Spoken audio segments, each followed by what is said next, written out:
अस्सलामुअलैकुम नाजरीन। अक्स टीवी में आपका खैर मकदम है।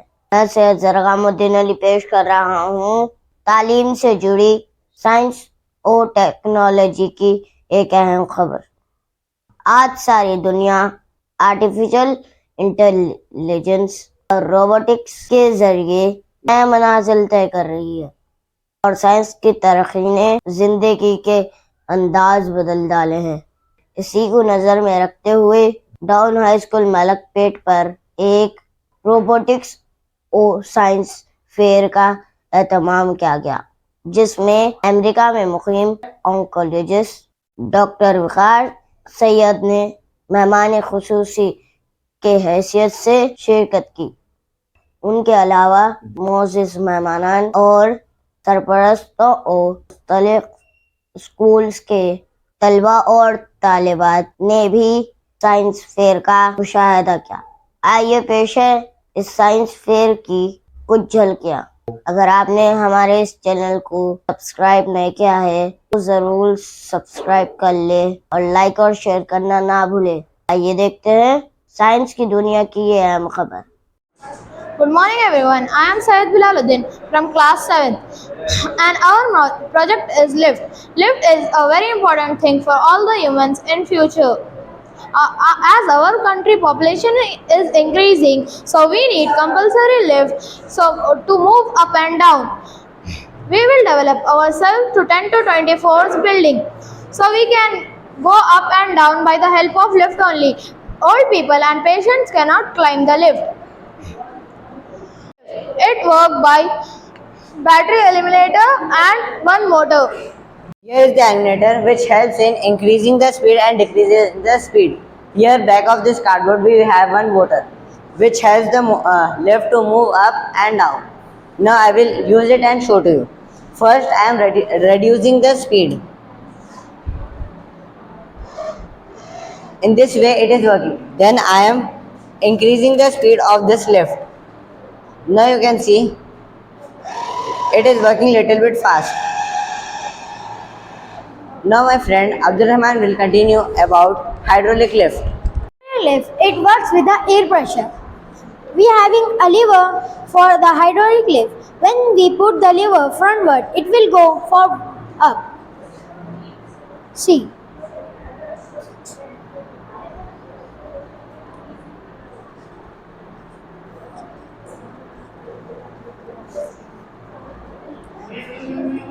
It is going up. Now we are putting the lever down. It will get going down. Hydraulic. Thank you. So good morning everyone, my name is Mubashir Din Ahmed from class 7th. So today we are going to explain Lego Technic models. Right here we can see the models. These are speed champions and that is construction height. One is a John Deere tractor, one is the dozer which is used by the mechanism, one is the drilling machine which is also made with the mechanism which is moving. Oh no. In this we can see one Formula One car from Mercedes. Its driver name is Lewis Hamilton. Right here we can see one more. It is there. It is Lamborghini Sian. In this it is also realistic. Right here we can see the difference. It is almost there is no difference. They are trying to make the Technic models and the speed champion model the best they want. Right here we can see a small mechanism which is connected to a stick. Right here we can see a gray gear which is connecting a smallest gear, which is connecting again to a stick which is connecting to the dozer. With the help of this we can see it is moving up and down. Now my friend Afan Siddiqui will continue. Everyone, my name is Muhammad Afanuddin Siddiqui of class 7. Today I am showing overview of elements. This is the overview of elements. This is spike prime kit. In this models we can't find any element of this. That is Lego technique models. There are many types of models. In that there are no pullback motors. This is a second overview. Thank you. Good morning, everyone. My name is Sheikh Abdul Rahman from class 7. Today we have made this model potato cannon. Potato cannon, as called as a sport gun, is a device that uses air pressure or combustion at a launch. It is typically made from PVC or metal pipe to operate one of the following mechanism. Calcium carbide can be used as a fuel in combustion type potato cannon, but it requires carefully safety concern. How it's work? Calcium carbide react with water to produce acetylene gas. Application of potato cannon, especially effects in flames, agriculture and industrial uses, military and ballistic research and engineering. Thank you.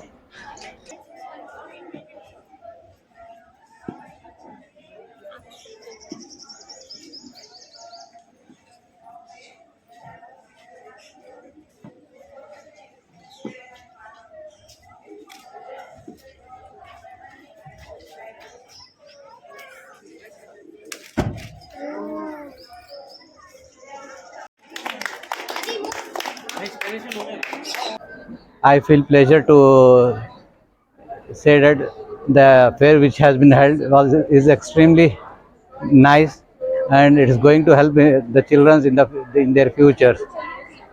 So I bless all of them. Thank you, Jazakallah.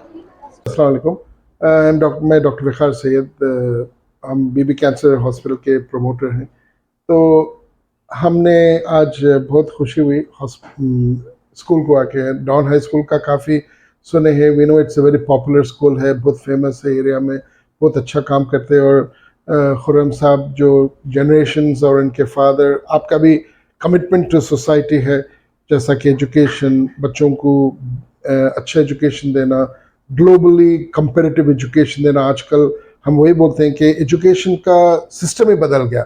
और जो हम लोग जो पढ़ते थे एक ज़माने में 70s, 80s, 90s में, वो एजुकेशन सिस्टम सिर्फ बुक्स में नहीं है।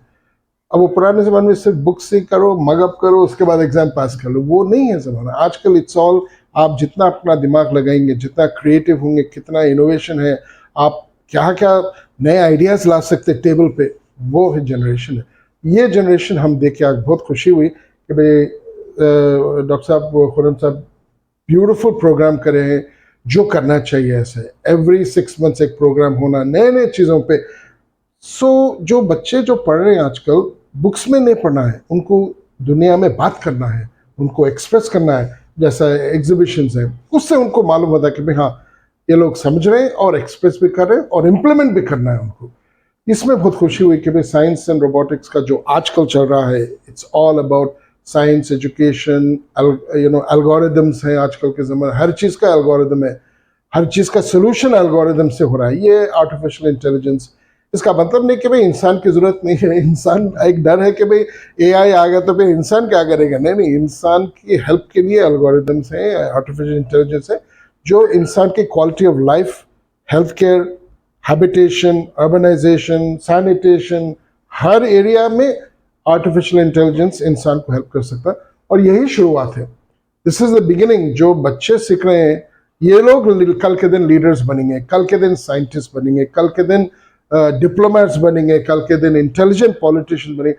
ये न्यू बोल्ड जनरेशन है जो रही समझते और देश को अच्छा काम करेंगे और देश को आगे लेके बढ़ेंगे। और इसके लिए मैं बहुत मुबारकबादी बोलता हूँ डॉक्टर साहब की और खुर्रम साहब की, भाई इतना अच्छा एजुकेशन दे रहे हैं। यही बच्चों को हमको खुशी होती है, हम इंस्पायर, हम इनसे सीख रहे हैं कि भाई कितने स्मार्ट बच्चे हैं, कितना अच्छा सीख रहे हैं और कुछ करना चाह रहे हैं दुनिया में, लीडरशिप करना चाह रहे हैं। उसमें हैदराबाद का नाम है, इंडिया का नाम है, क्योंकि आजकल कंपटीशन बहुत हो गया, हर कंट्री कम्पीट कर रहा है, हर कंट्री एक कंट्री से कम्पीट करे। तो ये जनरेशन हमको आगे लेके बढ़ने का है, तो इसके लिए बहुत बहुत मुबारकबाद। डॉक्टर साहब, जैसा आप है, पेशे तिब से है और आप बहुत ही लाइट मेडिकल पेशे से वाबस्ता हैं, बहुत ही हसास शोबे से ताल्लुक़ रखते हैं और उसके साथ साथ आप अमेरिका से भी वाबस्ता हैं। तो वहाँ के सिस्टम में क्या यहाँ के बच्चे compete कर पाएंगे? आपको आज कैसा लगा? क्या ये कुछ उस रुझान पे जा रहे हैं? किस हद तक वो लोग इसमें कामयाब हो सकते हैं वर्ल्ड वाइड? थैंक यू, बहुत अच्छा क्वेश्चन है आपका, यही नेल करे आप क्वेश्चन। इसी वजह से हम बोल रहे हैं कि खुर्रम साहब जो एजुकेट कर रहे हैं ये कल के लिए है, ये जनरेशन compete करना है ग्लोबल कंपटीशन में।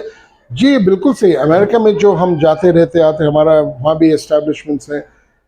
अमेरिका में यही चाहिए ऐसे बच्चे जो सिर्फ बुकिश नहीं है, नॉलेज है, स्किल्स है, आइडियाज हैं, लीडर्स कैसे बन सकते, कम्युनिटी के वहाँ क्या देखते हैं, आप लीडरशिप आप में है क्या नहीं, ये नहीं देखते आप कितना पढ़े, ठीक है आप पढ़ लिए ग्रेजुएशन के लिए मास्टर के, लेकिन आप में बोल्डनेस है कि नहीं, आप में आइडियाज है कि नहीं, और आप में, और हमारे इंडियंस तो बहुत ब्रिलियंट हैं। आप हमारे जो इंडिया से जो बच्चे जाते हैं across communities they are doing बहुत अच्छा करें। अब आप देखिए तेलंगाना आंध्रा के कितने इंजीनियर्स हुए हैं, सैन फ्रांसिस्को में कितने इंजीनियर्स हैं वो। अब तो ट्रम्प साहब डर गए हमारे इंटेलिजेंस से, अब ट्रम्प साहब तो अब कट करना चाह रहे हैं, लेकिन इंडियंस में जो जेन्युइन वो है लीडरशिप और इनोवेशन और क्रिएटिविटी जो है ना, वो बिल्कुल अमेरिका में बहुत रिस्पेक्ट है। इसी वजह से इंडिया के साइंटिस्ट, इंडिया के डॉक्टर्स, इंडिया के इंजीनियर्स, इंडिया के लीडरशिप हर स्फीयर में इंडियंस बहुत पॉपुलर है और उनको ट्रस्ट भी करते हैं। क्यों? वो लोग ऑनेस्ट हैं और मेहनत करते हैं। हाँ यस, कंपटीशन चाइना से है, कोरिया से है, लेकिन एक क्या है, अच्छी चीज़ है कम्युनिकेशन हमारा बहुत अच्छा है, बिकॉज उन लोगों के पास क्या इंग्लिश बात नहीं करते वो लोग, they don't speak well. So हमारा एजुकेशन है, इंडिया के education system across communities English में एजुकेशन है, so they are very strong in communication.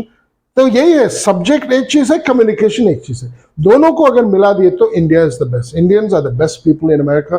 और क्या पूरे जीप, if you look at the average pay scales and earning, Indians do much above Americans themselves.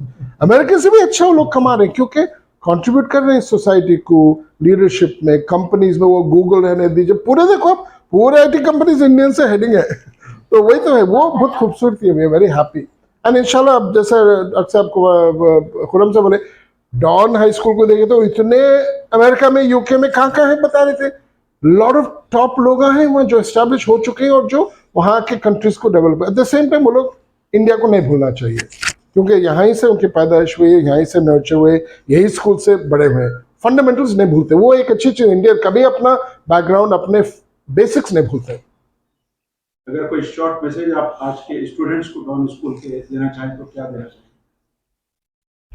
साहब देखिए, the best messages, be bold, be vigorous, be strong, be smart, be expressive and conquer the world. Conquer the world. Did you find these qualities in these students? Absolutely, 100%, 101%। मैं ऐसे ही आया, हमारे समीर साहब मुझे लेके आपको एक सरप्राइज देना है बोल के लेके आया, तो मैं तो सरप्राइज का डमस्ट्रक हो गई, भाई हमारे भी बच्चे इतने स्मार्ट हैं देखिए, क्योंकि पहले नहीं था ज़माना, पहले अब बहुत स्मार्ट हो गए, and they will definitely shine in the times to come. अस्सलाम वालेकुम रहमतुल्लाह। So today we had a very nice opportunity to present our projects to the public. बहुत सारे स्टूडेंट्स आज के प्रोग्राम में इन्वॉल्व थे और अपने अपने पेरेंट्स को लोग इनवाइट करे थे, साथ ही अपने कुछ एक्सटर्नल भी स्कूल वाले आए थे, अपने डॉन, पुरानी हवेली, ज्ञानम स्कूल और भी कई लोग आए थे। और अपने जो बच्चे थे, सुबह मॉर्निंग में गर्ल्स का था प्रेजेंटेशन, 2.5 आवर्स, अलग अलग रूम्स में अलग अलग प्रोजेक्ट्स बताए लोग, साइंस और रोबोटिक्स के। और साइंस के तो अलग अलग टीचर्स तैयार करे थे प्रोजेक्ट्स। रोबोटिक्स में programming, scratch, Octo Studio, AI, इन सब पे पैनल्स थे। और कुछ हमारे पास क्लास 5 के इंटरेस्टेड स्टूडेंट्स हैं तो लोग पज़ल सॉल्विंग करके बताएं। इसमें मेटालिक पज़ल्स थे और टैंग्राम पज़ल्स। पज़ल्स का ये मकसद है कि प्रोग्रामिंग के लिए as a first step it's very useful, so mind आपका बहुत शार्प होता, डेवलप होता। और बस यही हमारी कुछ कोशिशें हैं यहाँ पर, और पब्लिक को बताने का ये अच्छा मौका था हमारे पास। तो ये गर्ल्स का है, बॉयज़ में हम लोग कोडिंग करके बताएं। रूबिक्स क्यूब सॉल्वर एक अच्छा प्रोजेक्ट था जो लोग काफ़ी पसंद करे, और ऑक्टो स्टूडियो क्लास 5 और 6 के बच्चे करे। और एक स्टॉल था हमारा जिसमें हम लोग अपनी जर्नी बताए कि अब तक पिछले 2.5 साल में क्या क्या हम लोग अचीव करे रोबोटिक्स में, एआई में, प्रोग्रामिंग में। अल्हम्दुलिल्लाह से काफ़ी अच्छा रहा, और इसके एंड में बच्चों को सब पार्टिसिपेशन सर्टिफिकेट्स दिए, और इंशाल्लाह आगे भी ऐसे फेयर हम लोग को करने का मौका मिलते रहेंगे, बच्चों के इंकरेजमेंट होता और जो प्रोजेक्ट्स बना रहे उसका पेरेंट्स को और पब्लिक को भी एक मालूमात होते। तो इंशाल्लाह आगे चल के हमारे भी इस फील्ड में थोड़े विज़न जो है उसमें एक है कि कॉम्पिटिशन्स में पार्टिसिपेट करना है, जैसे वर्ल्ड रोबोट ओलंपियाड 2025 आने वाला है, उसमें इंशाल्लाह हमारे 5-6 टीम तो जाएंगे। और आप आज पेरेंट्स का जो पार्टिसिपेशन था उसको देख के ऐसा लग रहा है कि they will also be ready to send their students and participate in these programs. तो participation in programs is one, and the second thing is हम हमारे जो रोबोट्स है उसमें और एक्यूरेसी और बेहतर पार्ट्स लेके उसको कैसा इम्प्रूव करना है वो हम लोग करेंगे। और प्रोग्रामिंग में और थोड़ा आगे बढ़ेंगे, जो अवेलेबल प्लेटफॉर्म्स है उसको यूज़ करके। अब तक हमारे बच्चे ब्लॉक कोडिंग करे हैं using scratch and octo studio, आगे चल के पाइथन और AI में भी हम लोग इंशाल्लाह आगे चल के कुछ ऐसे प्रोजेक्ट्स बनाएंगे जिससे हम कोई ऑब्जेक्ट रखेंगे तो प्रोग्राम उसको कैमरा से देख के डिटेक्ट कर सकेंगे कौन सा प्रोग्राम है, कौन सा ऑब्जेक्ट है। और इसी तरह आगे चल के ह्यूमनॉइड रोबोट बनाने का हमारा प्लान है और ड्रोन बनाने का प्लान है। तो इन सब चीज़ों में 2 कंपोनेंट होते हैं, फिजिकल कंपोनेंट है वो चीज़ को एक्चुअली बनाना और इलेक्ट्रॉनिक्स के ज़रिए उसको कंट्रोल करना है और कोडिंग के ज़रिए। तो अल्हम्दुलिल्लाह से हमारी जो है इन दोनों चीज़ों में स्टेप बाय स्टेप तरक्की हो रही और आगे चल के इंशाल्लाह ये सिलसिला जारी रहेगा। I thank the management of Don school and all the teachers for their support in this program and obviously the students जिनकी एंथुसियाज्म और एनर्जी की वजह से प्रोग्राम इतनी आगे बढ़ रहा। So I thank all of them. Also big thank you to the parents and all the people from the public who have participated. इंशाल्लाह ऐसा हम लोग आपको दावत देते रहेंगे। इस तरह का इवेंट बगैर ऑर्गेनाइजर्स के एक्टिव सपोर्ट तो हो नहीं सकता, ख़ासतौर पे जिस तरह स्कूल में रोबोटिक्स चलता। तो इसमें जो है काफ़ी बड़ा हाथ फजलुर रहमान खुरम सर का है और वसी सर का और सफ़ी सर का। न सिर्फ ये आज के इवेंट को ऑर्गेनाइज़ करने में, बल्कि ये जो प्रोग्राम हम चला रहे हैं AI है और रोबोटिक्स है, जो पार्ट्स इसमें ज़रूरत पड़ती रहती उनका फुल इसमें सपोर्ट रहता और काफ़ी इनक्रेज करते हो लोग इस सब चीज़ों को। तो बहुत बड़ा क्रेडिट उनका है। तो उनका रोल इसमें बहुत अच्छा है और आगे चल के भी कॉम्पिटिशन्स वगैरह जितने हैं उनकी तरफ से पूरा सपोर्ट है कि आप आगे बढ़िए स्टूडेंट्स के साथ। और इंशाल्लाह with this support Dawn high school will reach new heights इंशाल्लाह। आज का जो प्रोग्राम था उसकी सक्सेस में टीचर्स का भी बहुत बड़ा हाथ है। जो ख़ासतौर पे अगर मैं रोबोटिक्स की बात करूं तो सिराज मिस, हसना मिस ये प्रोग्राम की आगाज़ से इसमें जुड़े हुए थे और अभी रिसेंटली आलम मिस इसको संभाल रहे, तो उन सब का बड़ा कंट्रीब्यूशन है। और साइंस का जो कंपोनेंट है Sushen sir as you know leads the science lab here, तो his contribution is also there. Apart from that जितने भी मैथ्स और साइंस के टीचर्स हैं और इंग्लिश के जो बच्चों को तैयार करे ऐसा कॉन्फिडेंटली बात करने में पब्लिक से, उन सब का कंट्रीब्यूशन है। So I would like to thank all of them. हक की आवाज़ Aks TV, reaching around the world.